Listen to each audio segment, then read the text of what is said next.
In this video, we discuss another example of heat engine, the Carnot cycle.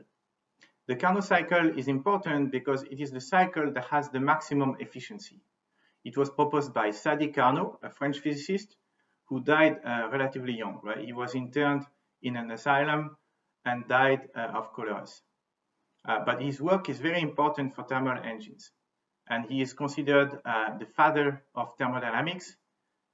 So Carnot had the intuition that to get the maximum efficiency, one should avoid any irreversible processes.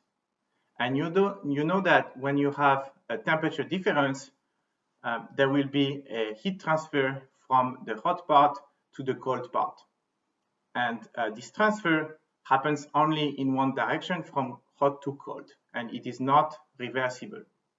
And so Carnot's idea was to avoid any heat transfer, and if there is a heat transfer, then avoid any temperature differences.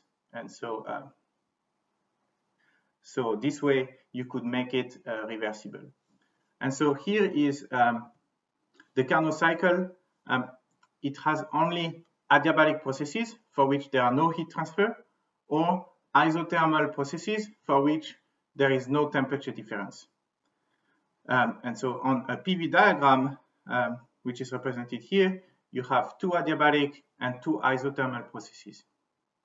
The heat enters the system during the isothermal expansion at the temperature T hot, and the heat leaves the system during the isothermal compression at a temperature T cold.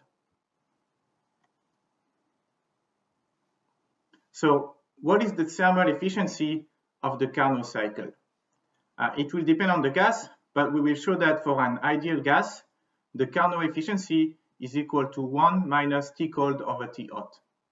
And in this relation, T cold and T hot are the temperatures of the cold and the hot reservoir in degree Kelvin. So again, if you don't know where to start, you can start by writing whatever you know about each processes. So let's start with the isothermal processes. For example, the isothermal process from A to B. For an ideal gas, we know that the internal energy only depends on temperature. So for an isothermal process, it means the internal energy will not change. So delta U will be equal to 0. And so the first law will give us that QH is equal to the work WAB. And we know how to calculate the work. It is the integral of P dV. And for an ideal gas on an isothermal process, we have already seen that this is equal to nRT ln of VB over VA. Now, if you don't remember, check again the video on how to calculate the work done by an ideal gas. And so here you see that VB is larger than VA, so the log will be positive. So QH is positive, right? There is heat added to the system. We can do the same for the isothermal process from C to D. In this case, we get QC equal NR T cold ln of VD over VC. And since VD is smaller than VC, I will write this as minus NR T cold ln of VC over VD. And here you can see that QC is negative. So this is indeed some heat that is rejected by the system. Now, to calculate the thermal efficiency, we will need the ratio QC over QH. So we can write the ratio, and it is equal to minus T cold over T hot times ln of VC over VD divided by ln of VB over VA. Now, we still haven't used the two other processes, and we know that the two other processes are adiabatic.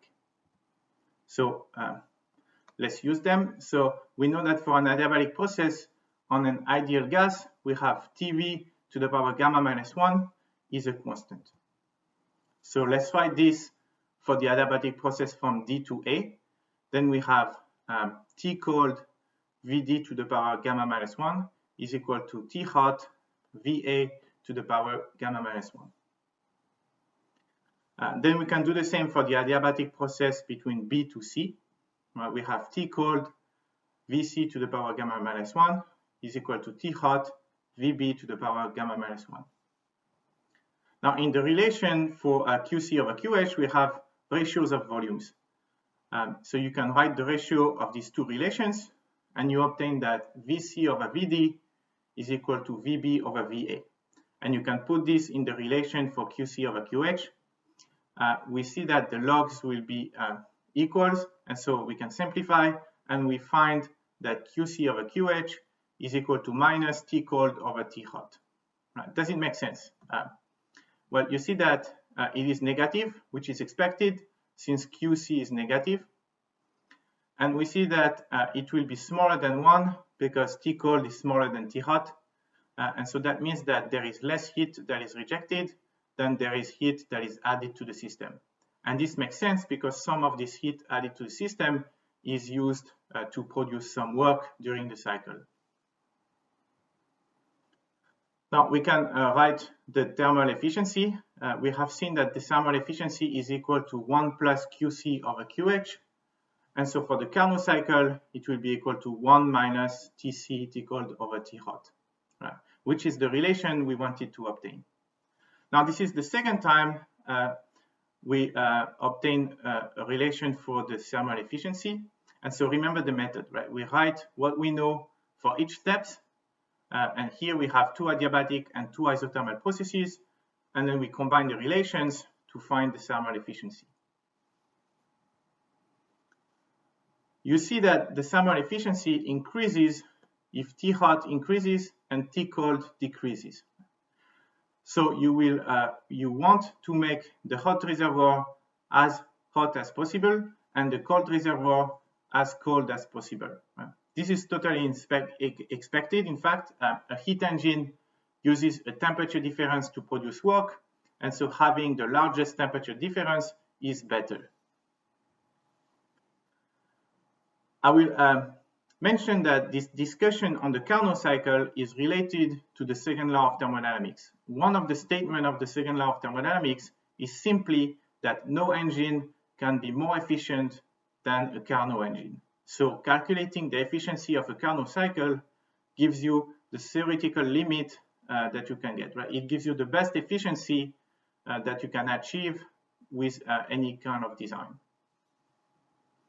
So let's say that you're in charge of the best electrical power plant in the world, and your mission is to keep improving the efficiency. You can hire some engineers to help you. And so do you hire biomedical engineers, or do you hire computer engineers, or electrical engineers, or material science engineers, or mechanical engineers? Well, let's see, for a power plant, the cold reservoir is usually a river or the ocean. And so T cold is determined by the temperature of the river. And T hot is the temperature of the boiler. So to keep improving the efficiency, you will want to increase the temperature in the boiler. But as the temperature increases, then what happens? The pressure in the boiler will increase. And so your efficiency is essentially limited by the strength of the boiler. Right? So this is a material engineering problem. Now here is another example of question for you. Let's say that you're rich and an inventor wants you to invest your money in his wonderful heat engine.